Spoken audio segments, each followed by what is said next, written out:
Bismillahirrahmanirrahim.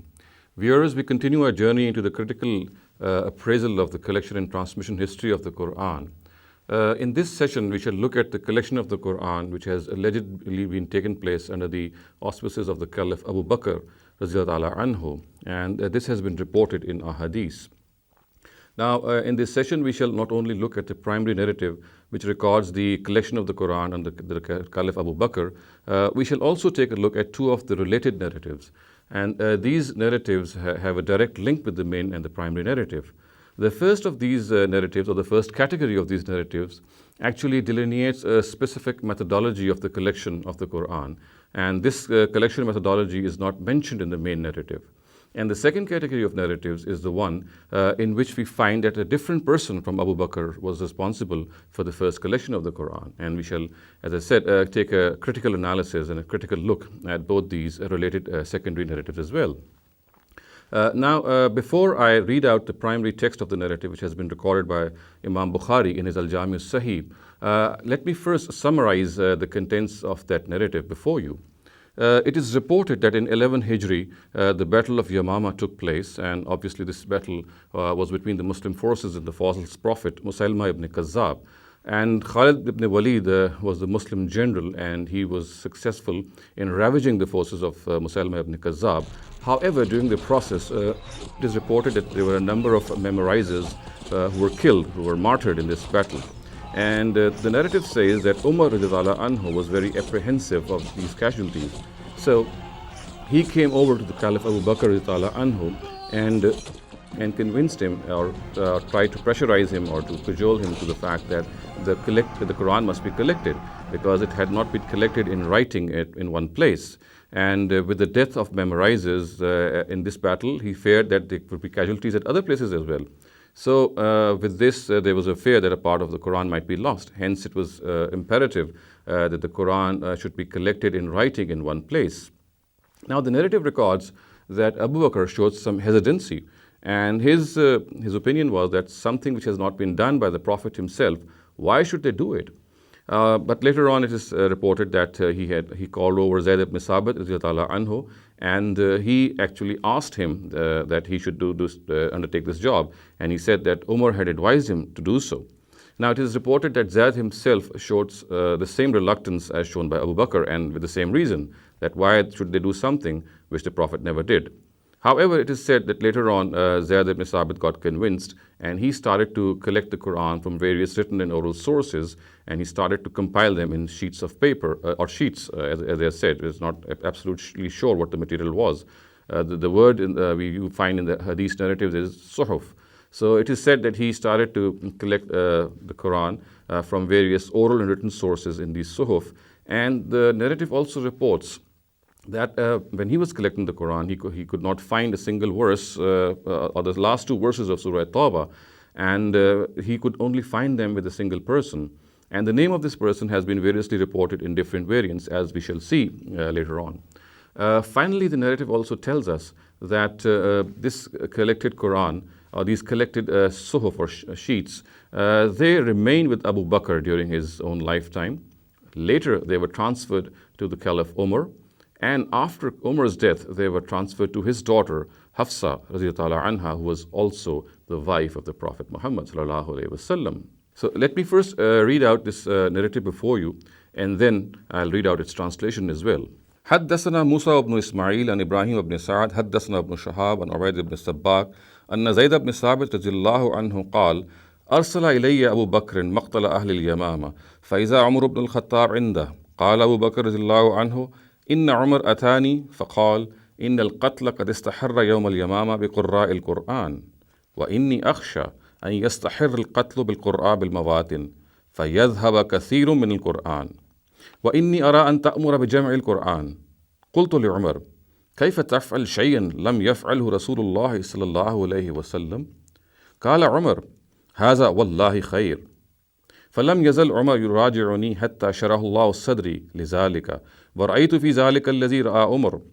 قال زعيد قال أبو بكر إنك رجل شاب عاقل لا نتهمك وقد كنت تكتب الوحي لرسول الله صلى الله عليه وسلم فتتبع القرآن فاجمعه فوالله لو كلفوني نقل جبل من الجبال ما كان أثقل علي مما أمرني به من جمع القرآن. قلت كيف تفعلون شيئا لم يفعله رسول الله صلى الله عليه وسلم؟ قال هو والله خير. فلم يزل أبو بكر يراجعني حتى شرح الله صدري للذي شرح له صدر أبي بكر وعمر رضي الله عنهما. فتتبعت القرآن أجمعه من العصب واللخاف وصدور الرجال حتى وجدت آخر سورة التوبة مع أبي خزيمة الأنصاري لم أجدها مع أحد غيره. لقد جاءكم رسول من أنفسكم عزيز عليكم ما عنتم حتى خاتمة براء فكانت الصحف عند أبي بكر حتى توفاه الله ثم عند عمر حياته ثم عند حفصة بنت عمر رضي الله عنه. Let me now read out the translation of this narrative before you. Zayd ibn Sabit al-Ansari narrated, and I'm skipping the chain of transmission in my translation. Abu Bakr sent for me at the time of the casualties among the warriors of the Battle of Yamama. Umar was present with Abu Bakr, who said, Umar has come to me and said, the Qur'an have suffered heavy casualties during the battle with the people of Yamama, and I am afraid that there will be some casualties among the Qur'an at other places, whereby a large part of the Qur'an may be lost. And I am of the opinion that you should order for its collection. I asked Umar, how can I do something which God's messenger has not done? Umar said to me, by God, it is really a good thing. So Umar kept on trying to persuade me to accept his proposal till God opened my bosom for it, and I had the same opinion as Umar's. Abu Bakr said to me, you are a wise young man, and we do not suspect you of any bad trait in your character. And you used to write a divine revelation for God's messenger. Therefore look for the Qur'an and collect it. By God, if Abu Bakr had ordered me to shift one of the mountains from its place, it would not have been harder for me than what he had ordered me concerning the collection of the Qur'an. I said to both of them, how can you do a thing which the Prophet has not done? Abu Bakr said, by God, it is really a good thing. So he kept on pressing me about it until God opened my bosom for that for which he had opened the bosoms of Abu Bakr and Umar. Then I started locating the Quranic material, collecting it from the bark of palm trees, scapular bones, and from the memories of men. I found with Abu Khuzayma al-Ansari the last part of Surah Tawbah, which I had not found with anybody else, and it was, لَقَدْ جَاءَكُمْ رَسُولٌ مِّنْ أَنفُسِكُمْ عَزِيزٌ عَلَيْهِ مَا عَنِتُّمْ, meaning, indeed, there has come to you a messenger from among yourselves. It grieves him that you should be in difficulty. To the end of the surah. These Suhuf remained with Abu Bakr till his death, then with Umar till his death, and then with Hafsa, Umar's daughter. So, viewers, you have just heard the text of this narrative as Imam Bukhari has recorded in his Al-Jami al-Sahih, as well as its translation. And I had already summarized the contents of the narrative before you. The purpose of reading out the text and translation was just to lead credence to whatever I had summarized earlier. Now, we shall now critically analyze the text and the chain of narration of this narrative. And the methodology that we shall adopt in this regard is that we shall take a look at some of the criticisms which our contemporary or past scholars have presented both on the text and on the chain of narration of this narrative. And then, if I have to add something to that criticism, or maybe in the form of corroborating it or in the form of even rejecting it, I'll do so after I present each point of criticism by each of these authorities. So let me start off by critically analyzing the text or the matn of the narrative. And the first criticism that I shall present before you has in fact been presented by Tamanna Imadi, a contemporary scholar of the subcontinent. And he says that the way this narrative has been recorded shows that the whole event of the collection of the Qur'an, as it has been linked up with the Battle of Yamama, is highly improbable. He says it is highly improbable that this event took place. And for this, he points out the fact that the feeble nature of this transmission, or the feeble way in which this transmission has taken place, of this narrative, shows clearly that this event never took place, in his opinion. For this, he says that the most important thing that we need to find out and we need to see is that it was Zayd ibn Sabit, Radiyallahu anhu, who's the only reporter or the only narrator who has reported this whole story or this whole account of the collection of the Qur'an. There is not a single person other than Zayd ibn Sabit who has recorded this story the way we find it in Bukhari and some of the other collections. So therefore he says that this is something very strange in which there are a number of people involved, and we find that there's just one person who is reporting this. Now Tamanna even goes further. He says that not only is this narrative recorded by a single individual, we even find that in the next step of the chain of narration, there is just one person who records it, and he is Ubayd ibn Sabbaq. And beyond Ubayd ibn Sabbaq as well, the third person, who is Ibn Shihab Zuhri, he is also the sole narrator. And obviously after Ibn Shihab Zuhri, the narrative proliferated. But in the first three steps of its transmission, we find single individuals reporting it. Now, although tamanna is not technically used a word or the term, but we know that in religious parlance, such a narrative is called a gharib narrative. And let me read out the definition of a gharib narrative from the Muqaddimah of Ibn Salah, and we will come to know that a gharib narrative, although is something acceptable, however, in certain circumstances, it stands questionable.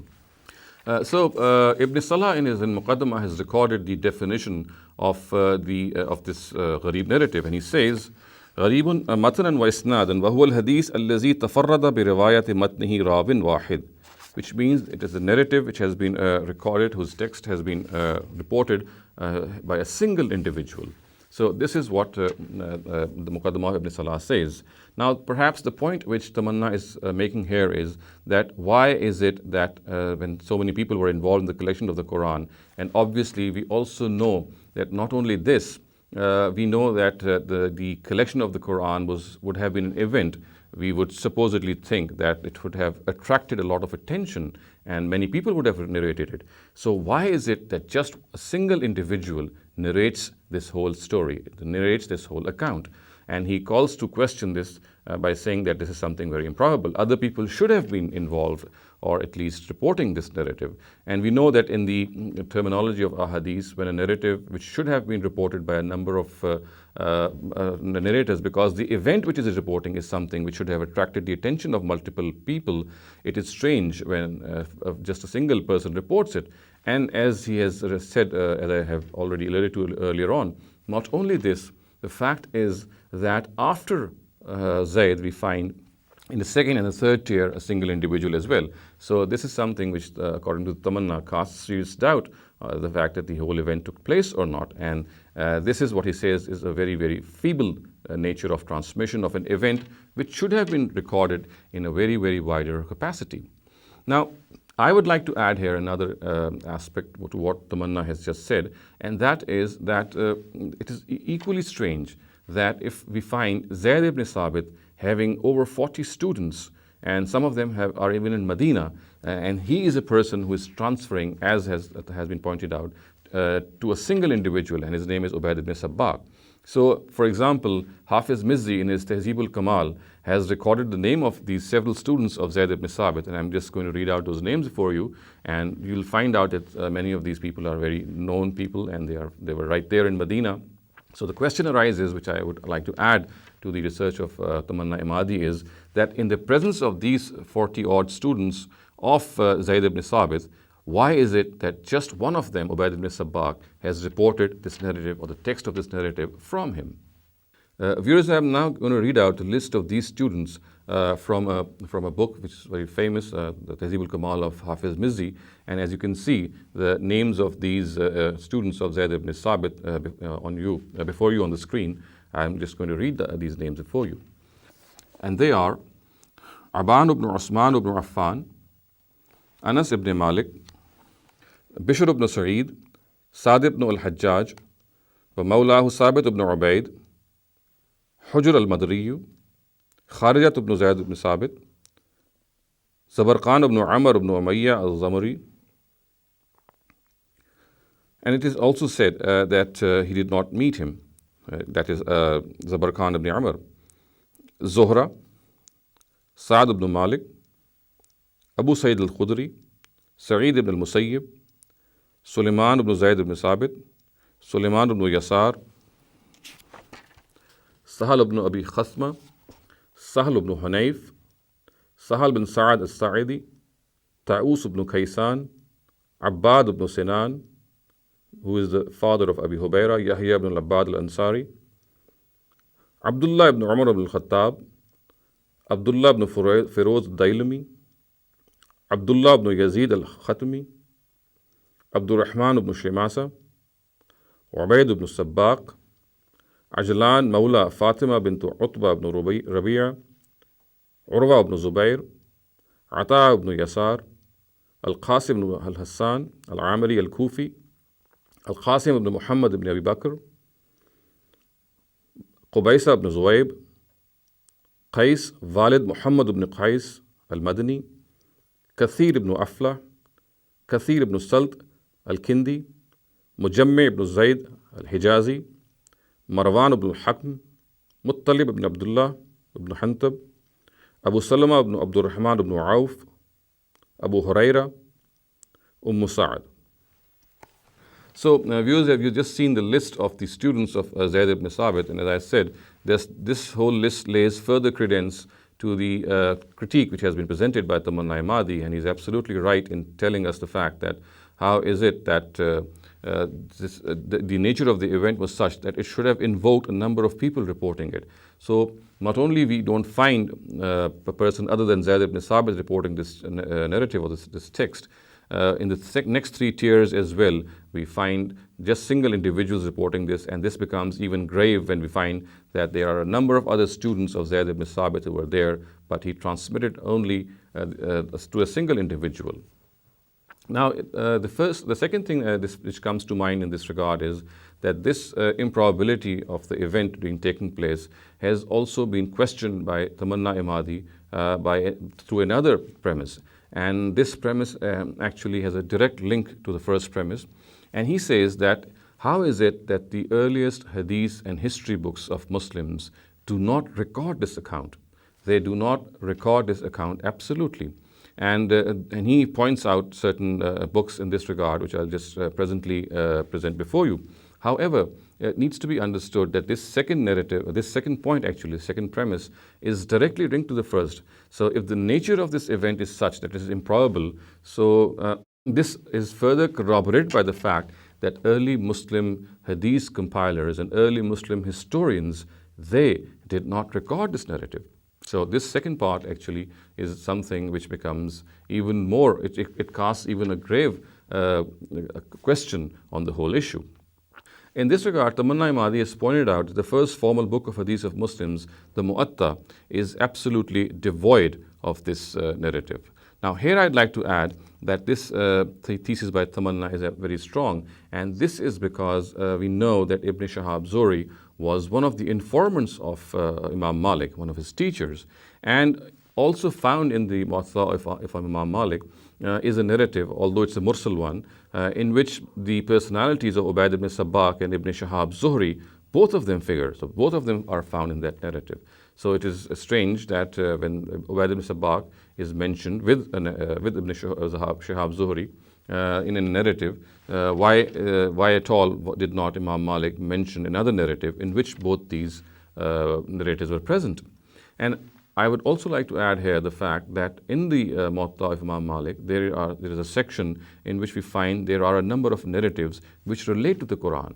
So it is strange that there is a space, there is a place within the Muwatta in which we find narratives concerning the Qur'an. And I'll just read out some of the titles of these narratives. And it is strange that in spite of this, the narrative of the collection of the Qur'an under Abu Bakr radhiyallahu anhu failed to find any mention here.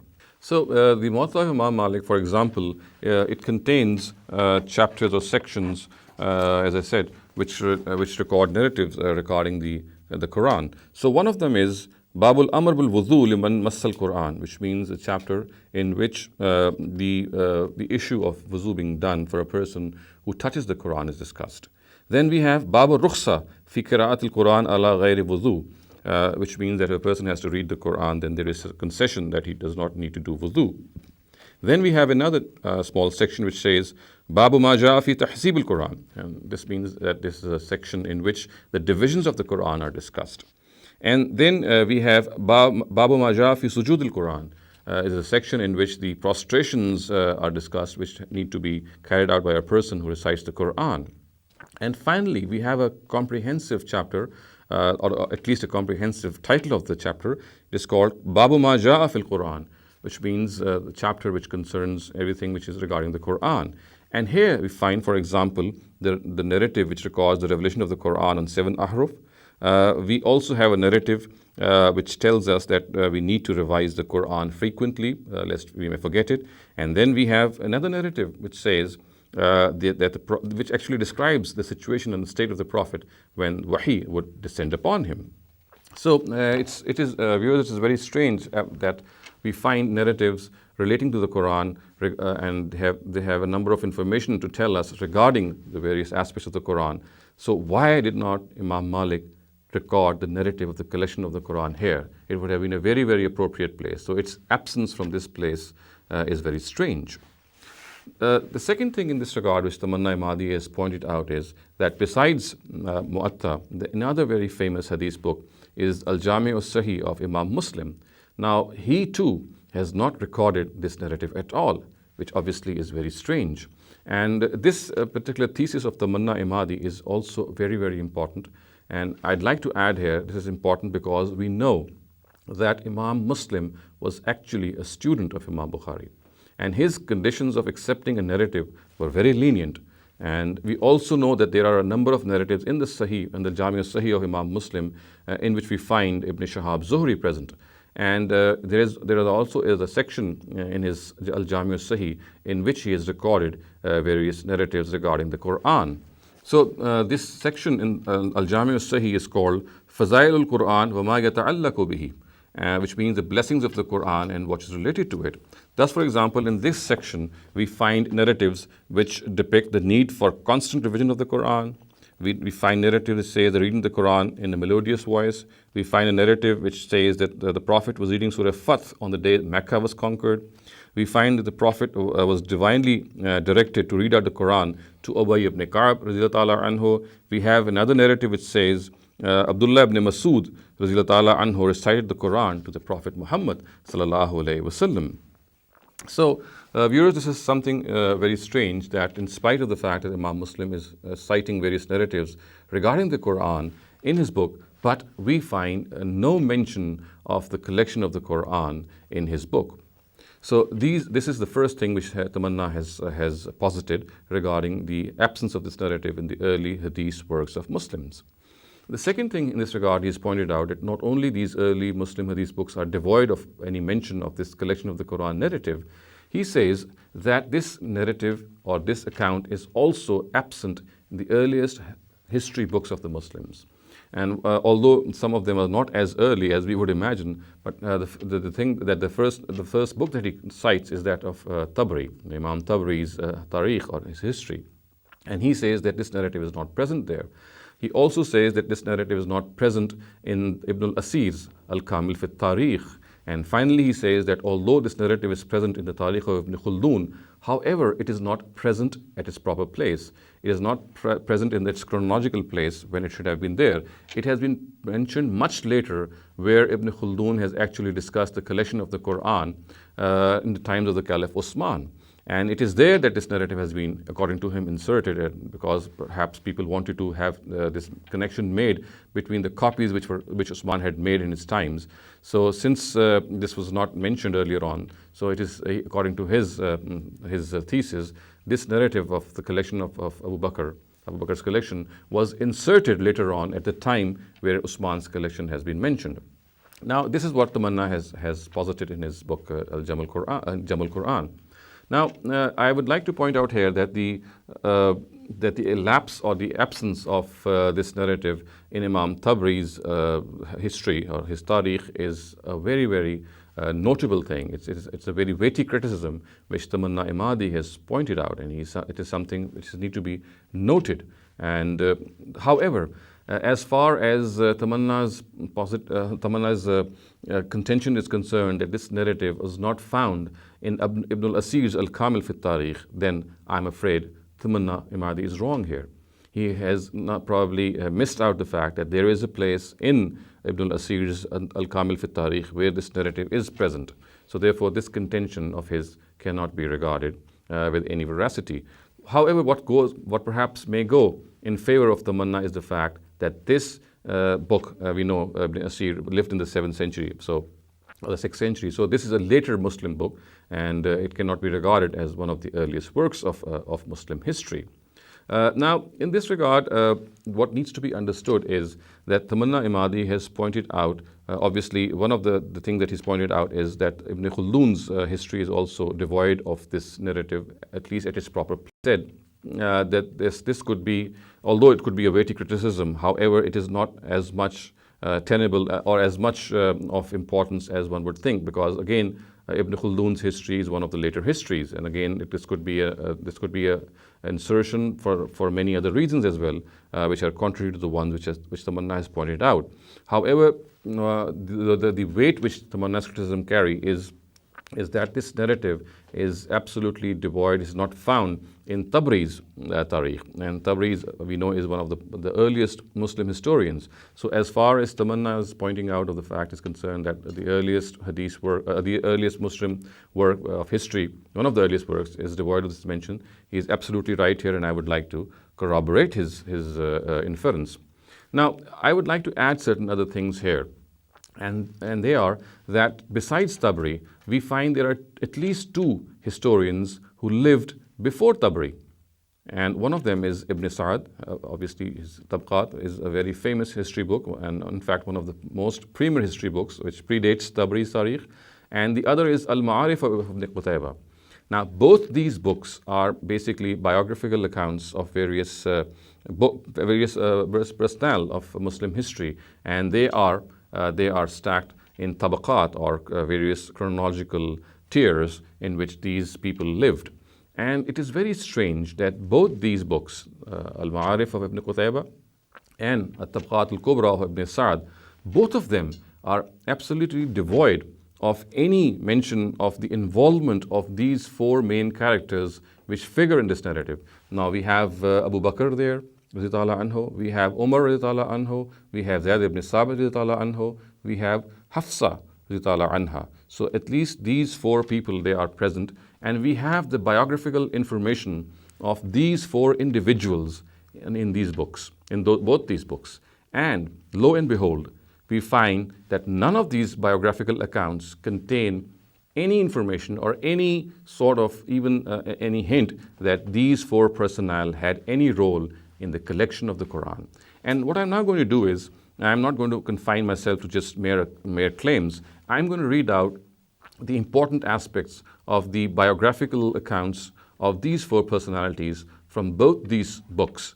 And you can see for yourself that there are a number of details which are mentioned by the authors, and these details are at times very trivial, and at times they're important.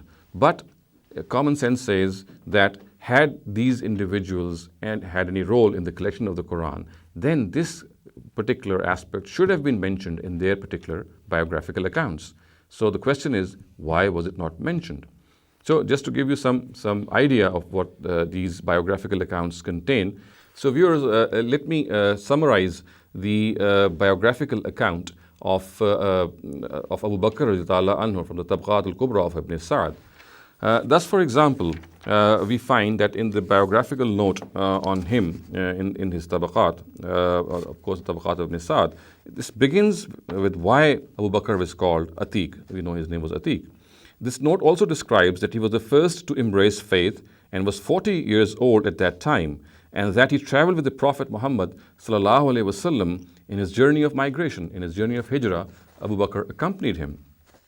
Then the note also says that he participated in all the battles fought, that he was appointed the leader of the Muslims in Hajj in the year Mecca was conquered, that he led the Muslims in prayer at the behest of the Prophet Muhammad sallallahu alaihi wasallam when the latter was dying, and that how people pledged his allegiance after the Prophet's demise. Now the note goes on to describe his physical appearance, the contents of his will testament, and how he appointed his successor. Similarly, this biographical note also describes his last rites and also his age at the time of death. And strangely, this note also records on the authority of Muhammad ibn Sirin that the Quran had not been collected when Abu Bakr died.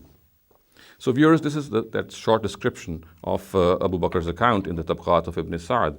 And you see that it has absolutely no mention of the fact that Abu Bakr had any role in the collection of the Quran. Now let me move on to the Al-Ma'arif of Ibn Qutaybah.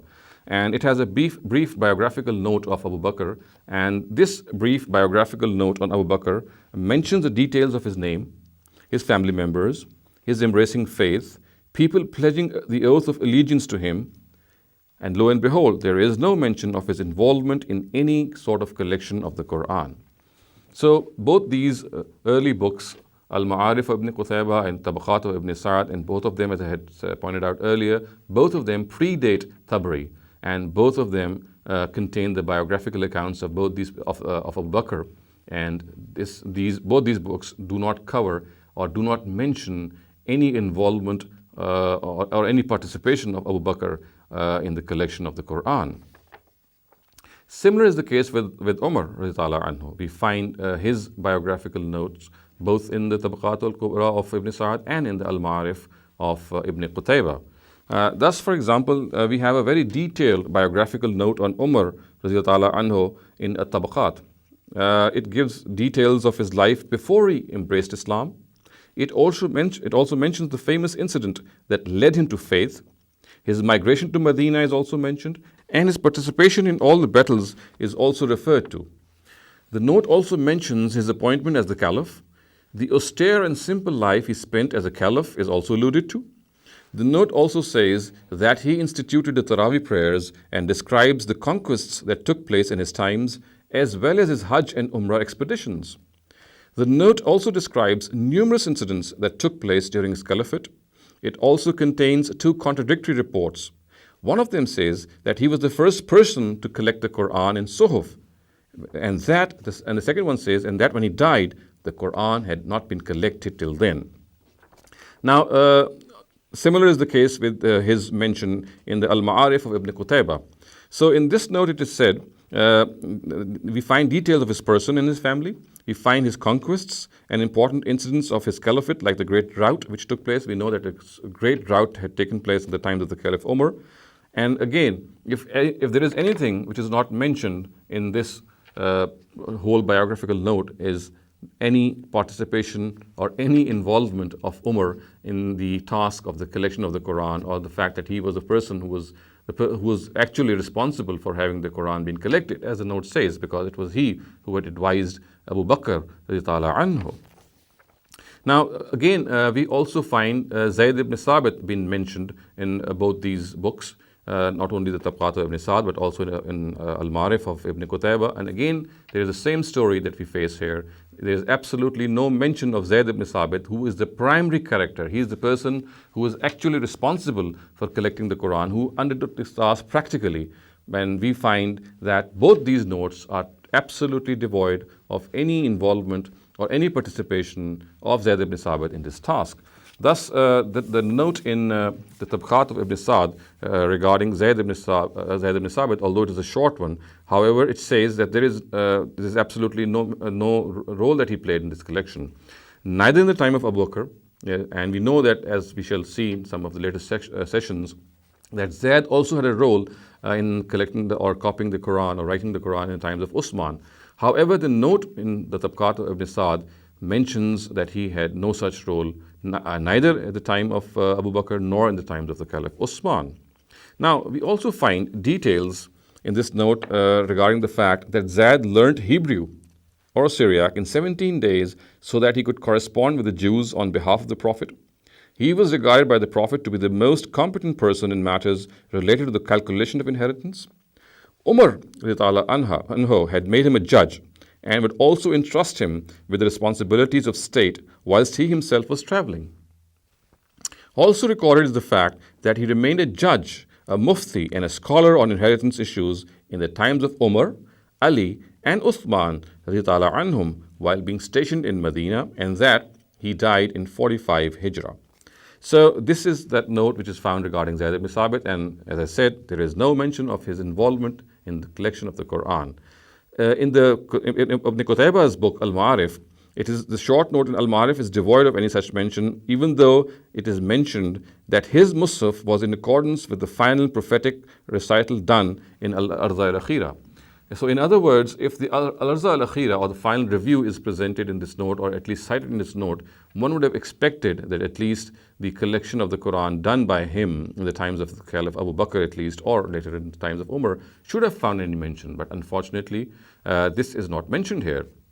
Absolutely similar is the case with the biographical notes of Hafsa radiyallahu anha, both in the Tabqat of Ibn Sa'd and in the Al-Ma'arif of Ibn Qutayba. They are not mentioned at all. And here I'd also like to add another aspect to this whole scenario. So besides the fact that all these four personalities, their biographical notes are absolutely devoid, they do not have any mention of the fact that these four personalities were involved in any way in collecting the Quran. So not only it's the fact that Ibn Qutayba's history is devoid of any mention, not only Tabari's history is devoid of any mention, there are some other books as well which are of the same era and of the same period, and they too do not contain any such collection story or any such collection tale. And they are, thus for example, we find the Tarikh of Khalifa ibn Khayyat. We know that Khalifa ibn Khayyat died in 240 Hijrah. So his book also does not contain this collection account. Similarly, the Tarikh of Al-Madinah by Umar ibn Shabba, who died in 262 Hijrah, that book also is devoid of any mention. And finally, the Akhbar Makkah by Muhammad ibn Ishaq al-Faqihi, who died in 275 Hijrah, that book too is devoid of any mention. Here I'd also like to point out one thing which needs to be actually gauged as well, because it would be a downright injustice if I don't allude to it. And that is that we find a historian, Ibn al-Jawzi, in his Al-Muntazim fil Muluk. We know that it's a book on history. So Al-Muntazim refers to the fact that there is this narrative which is cited on the authority of Ibn Sa'd. So the whole narrative with slightly different details is cited by Al-Muntazim, and he attributes it to Ibn Sa'd. So the question arises that the extant versions of Tabqat Ibn Sa'd, as I've alluded to, they have absolutely no mention of this narrative. So why is it that Al-Muntazim of Ibn al-Jawzi narrates or cites this narrative? Obviously, this could have a number of scenarios. One of them could be that the extant work of Ibn Sa'd that we have today does not contain everything which was transmitted by Ibn Sa'd. And the other thing is that there could be some other books which have not have reached us, and those particular books would have that narrative. But the bottom line is that if this is the fact, then would it not challenge the fact, what I've just said? Would it not say that this narrative was actually present? Since I've just cited these biographical notes before you, which say clearly that Ibn Sa'd's book is devoid of this narrative. However, a later authority of the caliber of Ibn al-Jawzi, who has lived in the 6th century, he is ascribing this narrative to Ibn Sa'd and also narrating it. So why should not this whole premise challenge what I've just said? So my answer to this would be no, it does not challenge, because even if we think that this narrative was there, it was found in Tabqat of Ibn Sa'd, we find that actually Ibn al-Jawzi has reported this narrative on the authority of Al-Waqidi. Muhammad bin Umar al-Waqidi, we know, is an absolutely unreliable person, an absolutely suspect narrator. It is from him that this narrative has been ascribed. It is known that Ibn Sa'd has actually recorded this narrative from his teacher, Muhammad bin Umar al-Waqidi, and we know that Ibn Sa'd is his student. So in the presence of the personality of Muhammad bin Umar al-Waqidi, who is reported to be an extremely suspect narrator, as we shall later find out during the course of other sessions, so even if this narrative is found in the Tabqat of Ibn Sa'd, since it is in this particular recording, we know that Muhammad bin Umar al-Waqidi is present. We therefore cannot regard this to be a reliable transmission.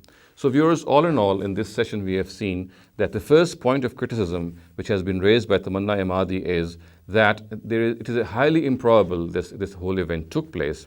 And let me just summarize what Tamanna has said and also link up his premises. So Tamanna has said that in the presence of the fact that this narrative should have been reported by many people, given the gravity of the event, why was it reported by a single person? And not only that, but in the next two tiers of its transmission, we find single people.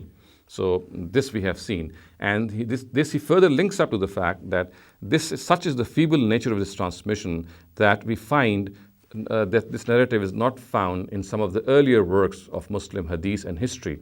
And he has referred to those works, although I have pointed out to some discrepancies in what he has said. But I have endeavored to show that by and large his premise is absolutely true, because one of the earliest works, or two of the earliest works which predate Tabari, and one of them is the Tabqat of Ibn Sa'd and the other is Al-Mawrid of Ibn Qutayba, they too are absolutely devoid of any mention. And if we even concede that Ibn al-Jawzi has pointed out this mention in Ibn Sa'd, then that too cannot be regarded as tenable, because it contains the suspect personality of Muhammad ibn Umar al-Waqidi. So viewers, in the next session, we shall take up some of the other critical points which have been raised by various authorities vis-a-vis the text of the narrative, and then later on some of the other points which have been raised by them on the chain of its narration.